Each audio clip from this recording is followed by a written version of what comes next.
BPL এর প্রথম আসরেই final খেলেছিল বরিশাল ফ্র্যাঞ্চাইজি। এরপর শিরোপার মঞ্চে আরও বেশ কবার গেলেও চ্যাম্পিয়নের স্বাদ পাওয়া হয়নি। একটা শিরোপার জন্য কীর্তনখোলাবাসীকে অপেক্ষা করতে হয়েছে এক যুগ। বিপিএল এর সবশেষ আসরে চ্যাম্পিয়ন হয় বরিশালের কোনো ফ্র্যাঞ্চাইজি। প্রথম শিরোপা জয়ের উদযাপনটাও জমকালোভাবে করতে চেয়েছিল ফরচুন বরিশাল, কিন্তু কথা দিয়েও শেষ পর্যন্ত তা রাখতে পারেনি ফ্র্যাঞ্চাইজি কর্তৃপক্ষ। অবশেষে জানা গেল তার কারণ, মূলত স্থানীয় নেতা ও প্রশাসনের অসহযোগিতার কারণেই বরিশালের ট্রফি নেওয়া সম্ভব হয়নি। প্রশাসনিক কিছু বাধার মুখে আমি পড়েছিলাম, নেওয়ার চেষ্টা করেছি। ওখানে যারা লিডাররা রয়েছিলেন তারা আমাকে সায় দেননি। যেহেতু আমাদের টপ প্লেয়ার, ন্যাশনাল টিমের টপ প্লেয়াররা রয়েছে ওখানে, আমরা যদি তাদেরকে নিয়ে যাই কোনো অঘটন ঘটে তখন তার দায়িত্ব আমার উপরে আসবে। তারা এই ধরনের থ্রেটটা আমাকে দিয়েছে।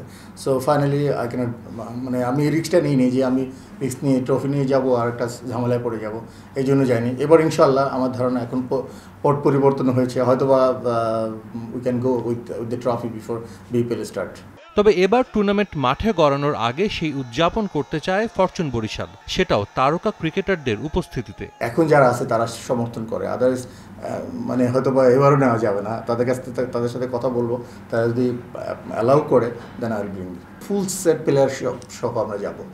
যারা খেলেছে, যারা জিতেছে তাদেরকে নিয়ে যাবো ইনশাল্লাহ। এবং আমাদের তো অলমোস্ট সব প্লেয়ারই রয়েছে, মাহমুদুল রিয়াদ, তামিম, মুশফিক সবাই আছে। সো টপ প্লেয়াররা এখানে আর রয়েছে। সো তাইজুল সবাই আছে। So we can bring them together, no problem. কাগজে কলমে আসন্ন আসরের জন্য সেরা দল গড়েছে fortune Barishal. Dashing opener Tamim ইকবালের সঙ্গে আছেন মাহমুদুল্লাহ, মুশফিক, শান্ত, তাওহিদ হৃদয়রা। এর বাইরেও রিশাদকে নিয়ে আলাদা পরিকল্পনা করছে ফ্র্যাঞ্চাইজিটি, যার কারণে বাড়ানো হয়নি বিগ ব্যাশের সুযোগ পাওয়া এই লেগের এনওসি আগে থেকেই 26 পর্যন্ত দিয়ে রেখেছিল বিসিবি। বাট আমাদের কাছে যখন রিকোয়েস্ট করা হয়েছে আমরা বলেছি যে ওকে 27 তার একটা খেলা রয়েছে, আমরা বলেছি যে ওকে 27-এর খেলা খেলে তারপর he can come back and join us in 30th। আমার 30 তারিখে আমাদের খেলা রয়েছে। আমাদের যে 11টা তৈরি করছি সেখানে রিশাদের স্থান রয়েছে অলওয়েজ, বিকজ টি20-তে সে একটা ভালো প্লেয়ার, 7 নম্বর বা 6 নম্বর ভালো ব্যাটিং করে এবং তার বোলিংটা 4 ওভার বোলিং বেস্ট বোলিং হবে, specially in the day Times. So আমাদের প্ল্যানে তার সে রয়েছে। সাজিদ মুস্তাহিদ, সময় সংবাদ, ঢাকা।